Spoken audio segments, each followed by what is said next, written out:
명산대천을 시화로 사생한 거예요. 그래서 금강산도 그리고 오대산도 그리고 실제 진경사생을 처음 시작을 했다는 거예요. 그래서 그에 대한 기록이 그 낭구만의 자제인 남학명이라는 분이 회은집이라는 문집을 남겼는데 그 회은집 속에서 제가 찾아냈어요. 그런 이야기를.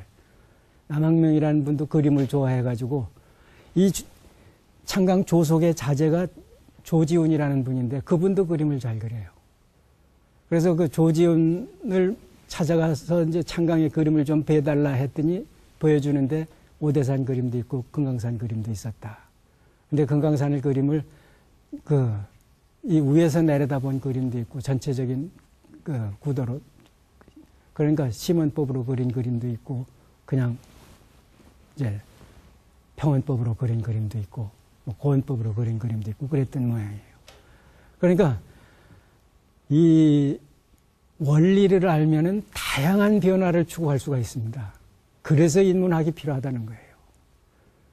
그래서 요새 기술자들은 기술만 습득을 하니까 기술은 잘 전수해서 갈지 몰라도 창조는 불가능해요. 기술자는. 그 기술자가 창조를 하려면 원리를 터득해야 돼요. 인문학의 필요성이 거기에 있습니다. 그래 우리는 지금 기술 습득의 초미의 관심사였기 때문에 거기에 관심 기울였지 원리 습득하는데 원리를 터득하는데 소홀했단 말이죠. 그러니까 앞으로 우리가 거기에서 아마 벽을 느낄 때가 많이 있을 겁니다. 여러분들은 기술 그 발전을 이룩하려면은 원리를 습득해야 된다는 진리를 외면해서는 안 된다고 저는 생각을 해요.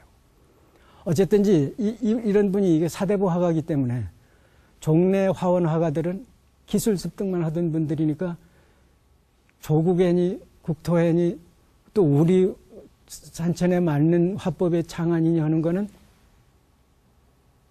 생각할 겨를이 없죠.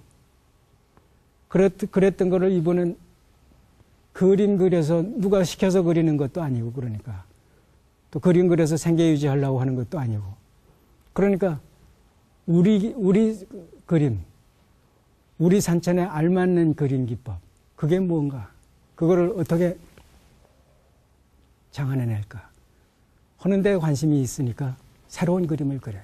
그러니까 이런 그림도 그런데 그 금강산 그림이 오대산 그림이 하는 게 현재 저는 아직까지 못 봤어요. 어떤 분이 소장하고 있을지는 모르는데 그 소장하고 계신 분이 있으면 저를 한번 보여주셨으면 좋겠어요. 그래서 어떤 종류의 그림이었는지. 그런데 이 남겨져 있는 지금 알려져 있는 그림 중에서 국립박물관 소장인데 김할지 탄생도예요. 김할지 탄생도라는 건 삼국사기에 나오는 얘기죠.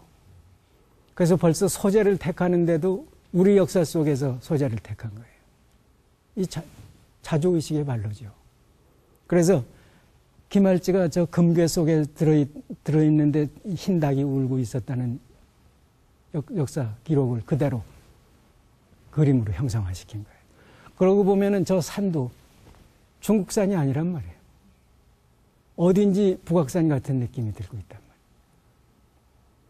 그래서 우리 산천을 직접 그림으로 옮기기 시작한 분은 이 창강 조석 선생이에요.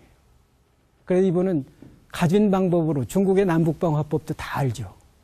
그러니까 남북방 화법 중에서 우리 산천에 맞는 화법이 어떤 거냐 하는 걸 직접 시험해 본 거예요. 그 다음 이건 북방 화법으로 그리는데 이거는 남방 미가운산법이라. 미가운산법 이야기를 말씀을 드렸던가요? 이 북방의 그 선묘로 그림을 그려서 지필목이 발명이 됐다 하는 얘기를 했는데 남북조 시대에 북방 귀족들이 이민족한테 밀려가지고 남방으로 피란하면서 북방 문화를 남방으로 옮겨요.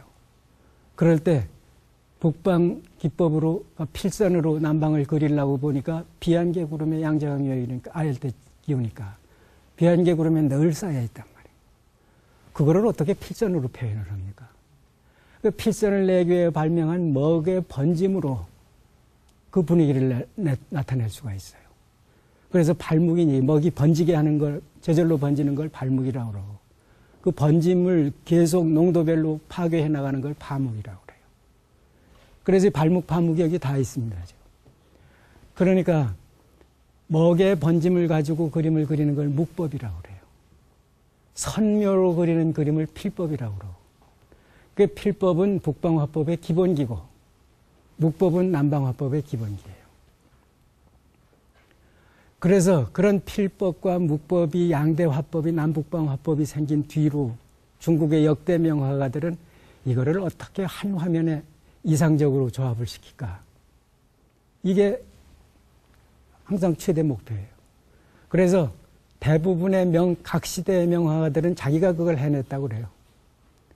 근데 후대에 와서 제 눈으로 보면은 그건 그 당시에 그만큼 했을 뿐이지 완벽하게 해놓은 건 아니에요. 그거를 완벽하게 해놓은 게 겸재입니다. 겸재 선생이에요. 그거는 이제 겸재 얘기할 때 하도록 하고, 그 선구를 이뤄서 그러도록 만들어준 시조가 장강 선생이에요. 아까 본 금궤도라는 거는 김할지 탄생도는 북방화법으로 그랬죠. 선묘 위주로 그리고 채색으로 그리고 채색 입히고. 그런데 이 그림은 먹의 번짐으로 다 그렸다. 이걸 북송시대 미불일과 미우인 부자 화가가, 부자가 남방 주로 남경 근처에서 살았는데 남방에 살면서 그 지역의 그 산수를 이런 식으로 그렸어요. 먹의 번짐, 비안개 구름에 쌓여 있는 저게 먹점은 다 수풀이에요. 남방은 토산이 많으니까 흑산에서 수풀이 무성하단 말이에요. 나무가. 그 나무 구름에 쌓인, 비안개 구름에 쌓인 나무 표현을 저렇게 했단 말이에요. 그래서 이거를 미시 집안의 구름 낀 산 표현이다. 그래가지고 법이다. 산 그리는 법이다 해서 미가운산법. 이렇게 얘기를 해요. 그래서 이 미가운산법이라는 건 남방 그 묵법 산수의 대표적인 기법입니다. 그래서 이런 이제 미가운산법을 창강은 자유롭게 구사를 한 거예요. 우리나라도 여름 토사는 이런 분위기죠. 장마철 토사는 이런 분위기란 말이에요. 그리고 토산을 그릴 때 이런 법이 가장 두드러지게 드러난단 말이죠.